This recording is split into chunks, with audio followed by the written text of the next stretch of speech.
Existe. As artroplastias geralmente são procedimentos eletivos, ou seja, são procedimentos que você agenda, né? Portanto, existe um preparo pré-operatório. Geralmente você pede ao paciente para que façam vários exames cardiológicos, né? E em algumas circunstâncias até mesmo os vasculares. É um check-up pré-operatório, para que dessa forma o risco seja minimizado. Haja vista que a grande maioria das artroplastias são realizadas em pacientes idosos que, por consequência da idade, apresentam o desgaste da articulação. Salvo os casos em que algumas fraturas também possuem indicações de artroplastias, e nesses casos acaba sendo uma urgência. Os pacientes são vitimizados por essa fratura e vêm ao hospital, então esse preparo ele não é realizado com tanta cadência, né? Ele é feito em caráter de internação, em caráter pré-operatório, para de certa forma acelerar o procedimento.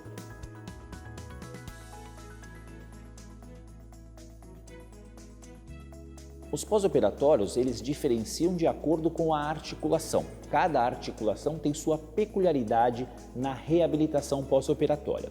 Falando especificamente do joelho, as artroplastias são realizadas para que o paciente esteja em pé e possa deambular imediatamente. É óbvio que a situação pós-operatória não é tão simples dessa forma. Os pacientes queixam-se muitas vezes de desconforto e dor, então existe um período de reabilitação. No entanto, a artroplastia permite que o paciente possa permanecer em pé e iniciar uma reabilitação bastante precoce. Em relação ao quadril, dependendo do tipo de implante e se ele é cimentado ou não, enfim, algumas peculiaridades técnicas do ato cirúrgico, algumas circunstâncias de reabilitação são mais restritas. Então, às vezes, pode-se retardar um pouquinho o início dessa marcha. O pós-operatório do quadril exige que os pacientes permaneçam com um coxim, que a gente fala, é como se fosse uma almofada entre os membros para permanecer com os membros inferiores afastados um do outro. Enfim, existem algumas peculiaridades do quadril que devem ser seguidas para não prejudicar o pós-operatório recente.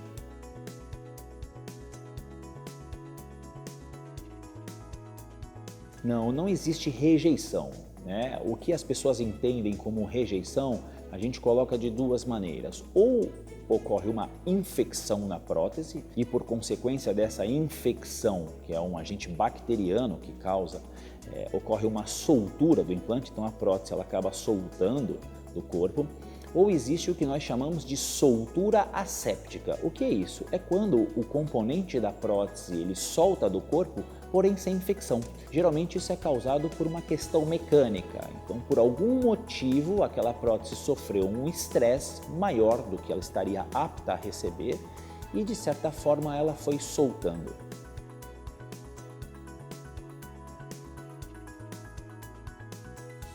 Especificamente para o procedimento de joelho, isso depende um pouco do médico, né, de cada um, mas a prótese por si só permite uma descarga de peso imediata. É claro que alguns médicos preconizam um dia sem pisar, só para uma recuperação um pouquinho melhor da analgesia, outros já um pouquinho de reabilitação mais acelerada, enfim, mas não que isso comprometa o implante. Em relação ao quadril, dependendo da técnica cirúrgica adotada, o médico pode optar por restringir a um curto espaço de tempo a descarregamento imediato ou algumas outras técnicas, principalmente quando se usa cimento ósseo nos componentes, o descarregamento de carga pode ser imediato.